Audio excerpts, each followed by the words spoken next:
चाहते हैं यहाँ जो होने पाए प्रभु, आज होने पाए, होने दे पिता परमेश्वर। धन्यवाद करती हूँ तेरी पवित्र उपस्थिति पे पिता परमेश्वर, पवित्र वेदी पे जो खड़े हैं पिता परमेश्वर, धन्यवाद करती हूँ यहाँ प्रभु तेरी पवित्र आँख लग जाए प्रभु, तेरी हर एक बुराइयाँ को एक एक आँख पिता परमेश्वर, तेरी पवित्र आँख के द्वारा एक एक बुराइयाँ जल जाए पिता, नष्ट हो जाए इस वचनों के द्वारा, इस कलमों के द्वारा पिता परमेश्वर, जीवन बदलने पाए पिता परमेश्वर। धन्यवाद करती हूँ तेरे अगुओं के लिए भी पिता, जिसने प्रभु हमें पिता तुझ में होके हमें खड़ा करा पिता परमेश्वर, धन्यवाद करती हूँ और सब कुछ तेरे हाथों में सौंपते हुए इस प्रार्थना को यीशु मसीह के नाम से मांगती हूँ, दया से सुने और ग्रहण कर ले पिता, आमीन आमीन।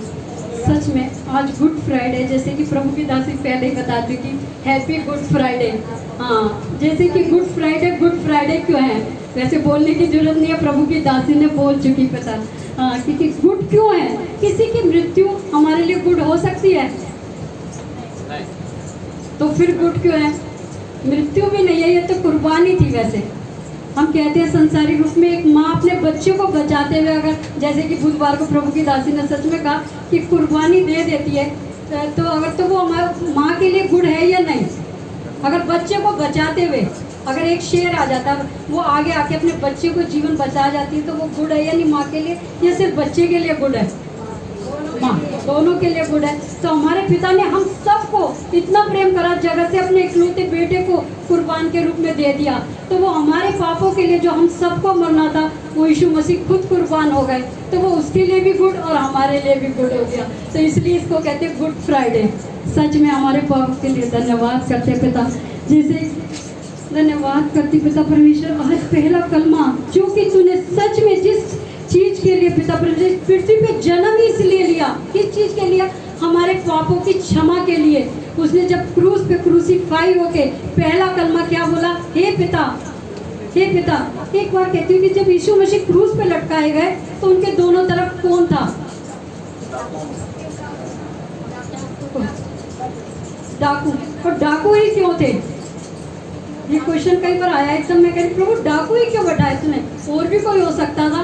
प्रभु कहता है एकदम कि डाकू यीशु मसीह पर लटकाए गए, दोनों तरफ, दाएं भी बाएं भी, यानी कि सारे, दाएं देखता तो डाकू, बाएं देखे डाकू।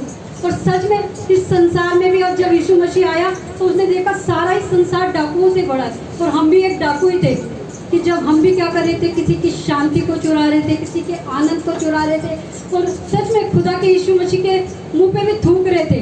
पर एक डाकू ने जब हुआ तो उसने उसे प्रभु माना, जैसे कि हम सब कह सकते हैं कि आज वो डाकू हम हैं, कि हमको जब प्रभु का नाम आया हमारे पास, तो हमने उसे हम वो डाकू थे जो परमेश्वर को प्रभु माने। पर बहुत से ऐसे हैं जो उसके ऊपर थूकते हैं कि यीशु मसीह होके खुद प्रभु होके क्रूस पे लटक गया, अपने आप को तो बचा लेगा, पर वो क्या हुआ, वो अन्य जाति हैं, जैसे कि हम भी अन्य जाति ही थे। तो परमेश्वर ने कहा कि जब एक आया तो उसने कहा तू प्रभु है, तो उसने कहा प्रभु तू जब अपने राज्य में जाए तो मेरी सुध लियो। तो हम भी कहते हैं परमेश्वर जब तू राज्य में जाए हमारी सुध, उसने ये नहीं कहा प्रभु मुझे क्रूस से बचा दियो, वो ये भी कह सकता था सजा, उसने कोई संसारिक और शारीरिक चीज नहीं मांगी, प्रभु मेरी सजा को माफ कर दे, मेरी दर्द पीड़ाओं को माफ कर दे, मेरे पापों को। प्रभु उसने परमेश्वर को जाना, जबकि दूसरे उसने क्या कहा, ये तो मतलब प्रभु ही नहीं, अगर प्रभु होता तो अपने आप को बचा लेता, हम भी तो सजा पा रहे, वो ये सजा पा रहा, यानी कि उसे खुद डाकू कह दिया उसने।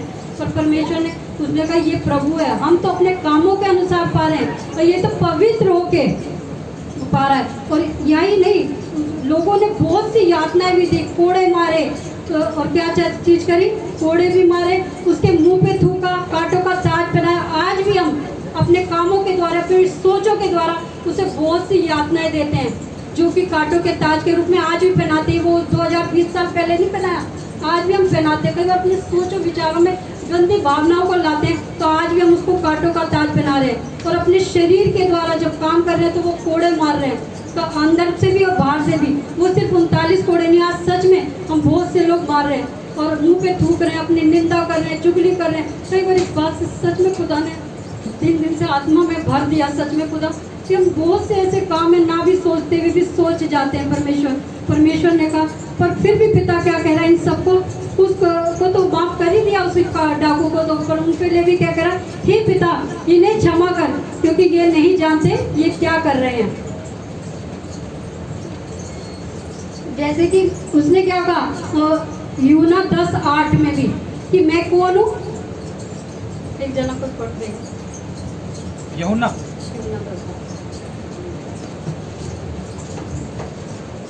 जितने मुझसे पहले आए वे सब चोर और डाकू हैं, परंतु भेड़ों ने उनकी ना सुनी। जो तो परमेश्वर क्या कह रहा है, जितने मेरे से पहले आए वो भी सब चोर और डाकू हैं, यानी कि उससे पहले आने वाले हम सभी थे, ये कह सकते हैं। हम उनको नहीं कहते, वो भी चोर और डाकू थे। और यही 10:1 में भी पढ़ेंगे। मैं तुमसे सच सच कहता हूँ कि जो कोई द्वार से भेड़शाला में प्रवेश नहीं करता वह, परंतु किसी दूसरी ओर से चढ़ जाता है, वह चोर और डाकू है। हाँ, यानी कि अगर जो प्रभु कह रहा है मैं भेड़ों का द्वार ही मैं हूँ। और हम सब कौन है? अगर उसे चलवा मनते भेड़ है तो उसका द्वार ही वही है। और जो प्रभु यीशु की तरफ से नहीं जा रहे, जो कि और कोई चीजों नामों से जा रहे हैं जिसका नाम नहीं, तो वो सब कौन है? चोर और डाकू। तो इसलिए परमेश्वर कह रहे हैं चारों तरफ ही डाकू हैं। जो उसी द्वार से जा रहे हैं वो कौन है?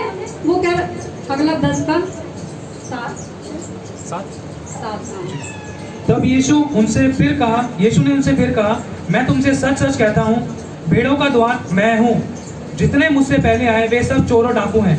हाँ, मतलब भेड़ों का द्वार जो उससे जा रहा है, भेड़ों से जो भेड़े मतलब उसी रास्ते से जा रही हैं, तो वो तो कौन है? खुद परमेश्वर कह रहा है वो भेड़ों के चरवाहे हैं। और जो उसकी जगह और कोई रास्ते से जा रहे हैं वो क्या कह रहा है? चोर और डाकू है। तो परमेश्वर यही मेरे को कह रहा कि दोनों तरफ डाकू ही डाकू क्यों आए? और भी तो आ सकते थे कुकर्मी। परमेश्वर ने कहा क्योंकि सभी मेरे से पहले डाकू थे, और डाकू का काम क्या होता है? लूटना। जो कि क्या लूट रहे थे हम सब?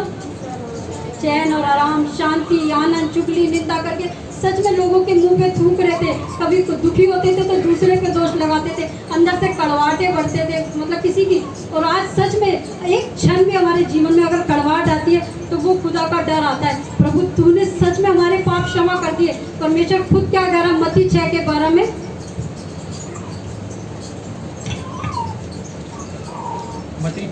मत्ती 6:12। और जिस प्रकार हमने अपने अपराधियों को क्षमा किया है, वैसे ही तू भी हमारे अपराधों को क्षमा कर। और 6:14 में वो साथ में क्या लिखता है? इसलिए यदि तुम मनुष्य के अपराध क्षमा करोगे तो तुम्हारा स्वर्गीय पिता भी तुम्हारे अपराध क्षमा करेगा। हाँ, मतलब परमेश्वर आए ही अपराधों को क्षमा करने था, नहीं तो उसने पृथ्वी से उतर के नीचे आने की क्या जरूरत थी? वो वहीं बैठा रहता। वो क्योंकि हमसे ऐसा प्रेम करता है। अगर बाइबल को देखें तो बाइबल पूरा एक प्रेम ग्रंथ है, प्रेम की पवित्र शास्त्र है।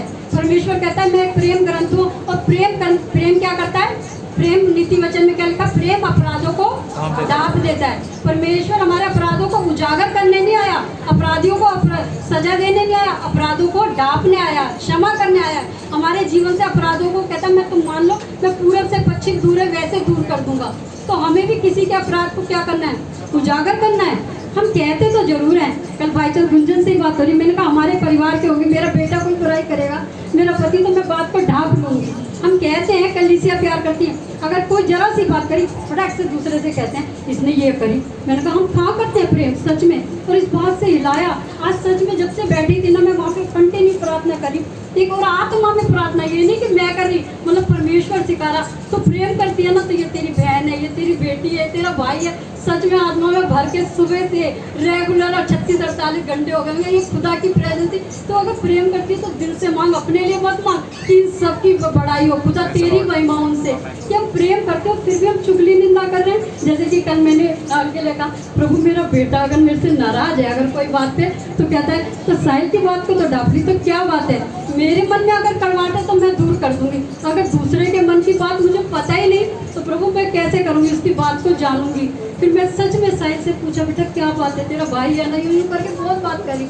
इसने कुछ बातें कही जो कहने के लिए हाँ मुझे भी नहीं पता लगा मुझे, पर मैं अपने अगर बच्चा है उसके दिल की बात को जानूंगी नहीं तो क्या प्रेम क्या कर रहे हैं? परमेश्वर ने तो जगत से ऐसा प्रेम करा पूरे जगत से कि अपना इकलौता पुत्र दे दिया। अभी याद आ रहा कि प्रभु मैं अपने इकलौते पुत्र को अगर मैं आर्मी में भेज दूँ तो सोच के हिल गई।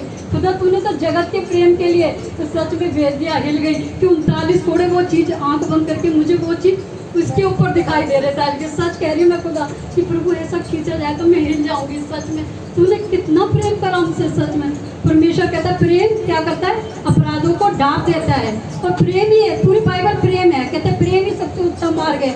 जैसे कि अभी गाना भी गा रहे थे, प्रेम, सच में प्रेम ही एक सब कुछ है। प्रभु ने क्रूस पर सबसे पहला कलमा क्या बोला, हे पिता इन्हें क्षमा कर, ये नहीं जानते कि ये क्या कर रहे हैं। प्रभु ने सबसे पहले क्षमा का, अगर हम लोगों को अपराधों को क्षमा ही नहीं करेंगे तो आगे उद्धार के कामों को बाकी कलमे पूरे होंगे नहीं। प्रभु ने एक से एक रिलेटेड बताया कि पहला कलमा सबसे यही क्यों बोला गया, बाकी कलमे उसी के ऊपर निर्भर हैं क्योंकि परमेश्वर ने सबसे पहले अपराधों और पापों को क्षमा करा। सच में धन्यवाद। लूका 23-34 में 23-34 में हाँ पढ़ सकते हैं, इसको निकाल लीजिए आप। लूका 23-34 पेज नंबर 126। तब यीशु ने कहा, हे पिता इन्हें क्षमा कर, क्योंकि ये जानते नहीं कि क्या कर रहे हैं। और उन्होंने चिट्ठियां डालकर उसके कपड़े बांट लिए। तो परमेश्वर ने क्या कहा, हे पिता इन्हें क्षमा कर, क्योंकि ये नहीं जानते ये क्या कर रहे हैं। हम दोष लगा रहे हैं, क्या लगा रहे हैं, प्रभु ये पता ही नहीं, उस पर कोड़े मार रहा कोई कर रहा है, कोई कह सकता है प्रभु इन्हें क्षमा कर। सच में ये परमेश्वर का ही प्रेम है। और कुलुसियों 3:12-14 में भी कुछ ऐसा ही लिखा है।